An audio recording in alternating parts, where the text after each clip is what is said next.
This is Task for the Weekend, August 21st, 2021. This is Susan Bradley for AskWoody.com. Today I'm going to talk about VPNs, or Virtual Private Networks. And what I spotted today is Michael Horowitz had on his defensive computing website, he had a checklist on how to pick a VPN. And there's a couple of things that I strongly agree with him on, and there was a couple of things I actually disagreed with him on. So I'll show you what some of those are. And first off, what is a virtual private network, or VPN? What it basically does is it hides or changes your IP address to a different IP address. And it also protects so that, especially if you're on public Wi-Fi, that the Wi-Fi repeater can't see what you're doing. And also, if you have an ISP, and many of the ISPs these days will actually track what sites you go to, so it hides that traffic from your ISP. The other thing that you can do with a VPN is, one of the things that I use it for, is get around the geo-blocking of websites. And what I mean by that is, I'm a fan of various different streaming services, and also of television shows from different countries. And while I pay for the French version of Slingbox so that I can get French TV shows, and I also purchase BritBox, a streaming show for British TV shows, there's sometimes that there's television shows straight from the BBC website that I can't get. And so I use a VPN to be in that other country so that I can get around the geo-blocking. Now, one of the things that Michael had on his checklist is that he recommended or said that you might want to look into a VPN service that only takes cash, gift cards, or BitTorrent in order to remain even more anonymous. That's where I'm of the opinion that goes a bit too far. I am not a fan of any business that doesn't hold themselves out in a professional manner. And what I mean by that is, they need to take credit cards and PayPal and other such purchase arrangements like that. And I consider that I need to trust a vendor. So therefore, I want to have that business relationship. I want to make sure that they have a banking relationship. If you want to be a little bit more sensitive about something, you can use a pay-as-you-go credit card.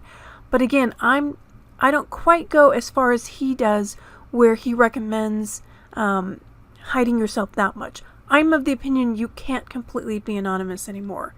If you're going to be on the internet these days, you can't hide yourself. There comes a point in time where you can't do that. I also recommend that you don't search for a free VPN software, because I guarantee that you will stumble across a malicious website in the process. The other thing that I recommend that you do is look for a VPN software that handles all of your devices. So if you have iPhones, iPads, iMac, Android, Linux, Windows, Chromebook, make sure that the VPN software, the VPN vendor that you choose, will handle all of those. I've linked his article here, and you can take a look at some of the things he recommends there. Again, I don't consider that a VPN vendor should only get cash, BitTorrent, or take a gift card. I want to have a business relationship with that vendor. So I choose one that does take additional purchasing platforms. The vendor I personally use is ExpressVPN, and one of the reasons I do it is because they have quite a few different platforms that they support. You can either do it as an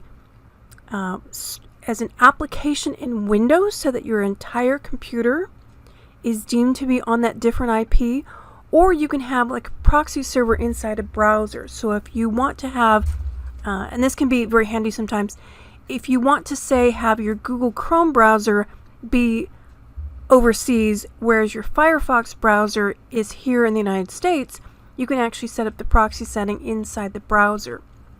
Or you can do it entirely on the whole computer. And the way you do that is you download an application from the vendor website, and then you launch the VPN software, and then you choose what location you're going to be at. So here's ExpressVPN, and as it starts up, you are prompted to choose a location. And you can pick all sorts of different countries. And in this case, I'm going to pick Paris. I want to be in Paris tonight. And then you press the button to connect.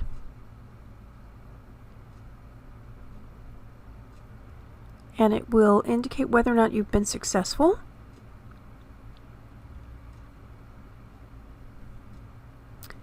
And usually you can tell if you're connected or not to a different location by doing what is my IP. So you can search on that. And already you can tell, if you looked at that other page, already see I'm getting French results. So already they know that I'm on a French IP address. And see, it says I'm in Paris, France. So then I can go to like France 5 TV.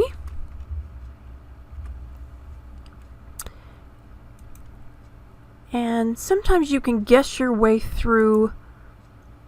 Let's watch trains. I like to watch videos of trains. So let's take a look at that. And if I didn't have the VPN active, I could not see the television show. It would actually say, I'm sorry, you're not in this location. And we'll pause it a bit so you don't have to listen to the commercials. So here I can see a French television show about trains in Costa Rica. You get the idea? That you can see other places in other countries without having to go there.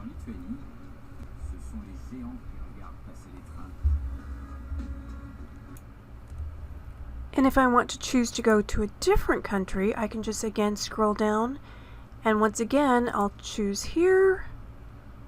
We'll connect on to Italy.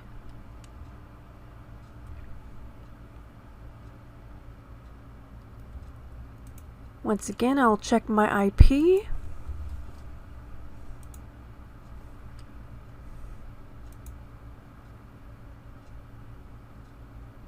And now I've moved to Milan.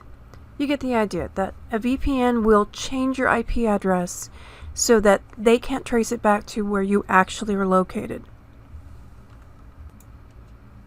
I will remind you again, do not search for a free VPN software. Make sure you pay for a service. I guarantee you will stumble across a malicious website if you search for and use free VPN software. This is something you do want to invest in and pay for should you want to use a VPN.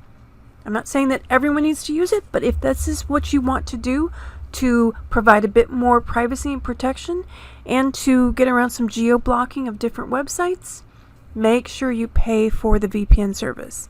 Again, this is not something you want to do free.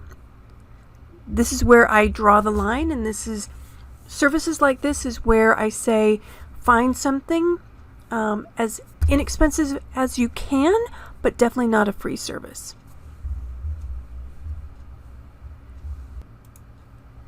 And one of the great things about the Ask Woody forums is I'm sure everyone will have wonderful ideas and recommendations about what they use.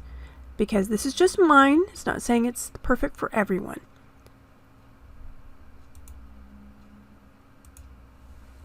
Have a great week. Once again, the newsletter will come out tomorrow. We're still monitoring for issues. We're still at DEF CON 2. We have not given the all clear yet. And when we do give the all clear, remember I am recommending to install 21H1 at this time. Until next time, this is Susan Bradley for AskWoody.com.